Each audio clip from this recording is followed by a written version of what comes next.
Malá veľká krajina. Slovensko nemá síce svetových spevákov, má však množstvo osobností, ktoré sú závislé od svojej práce. Krásne scenérie vysokých Tatier, zurčiace potoky v slovenskom raji, mnohé liečivé pramene i ľadové jaskyne. Láska ku krajine a k obyvateľom tvoria jeden celok a súčasťou celku sme predsa my všetci.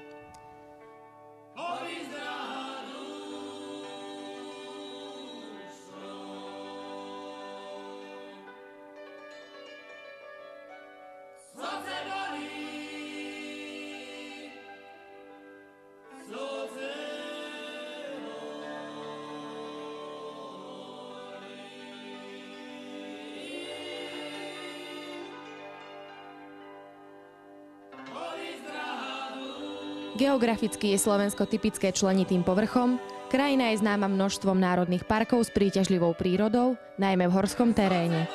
Turistická sezóna je v lete aj v zime a zameriava sa na vodné športy, turistiku a typické zimné športy. Príroda ponúka aj nerasty využívané v priemysle.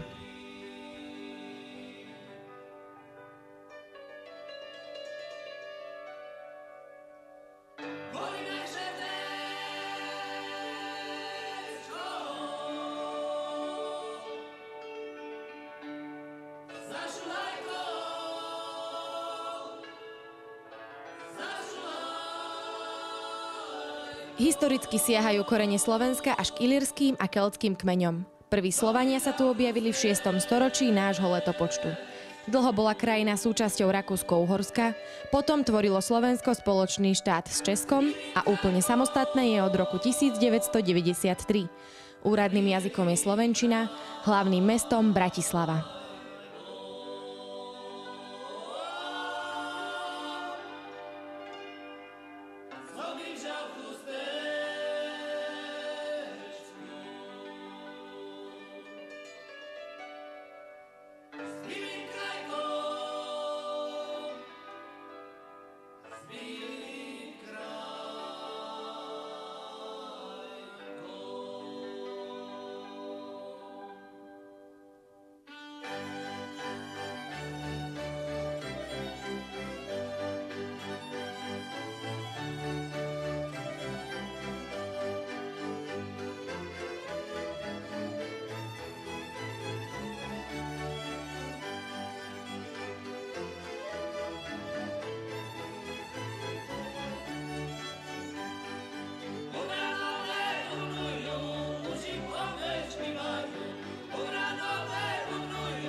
Pre Slovensko je v poslednom období charakteristický rozvoj predovšetkým v oblasti automotív.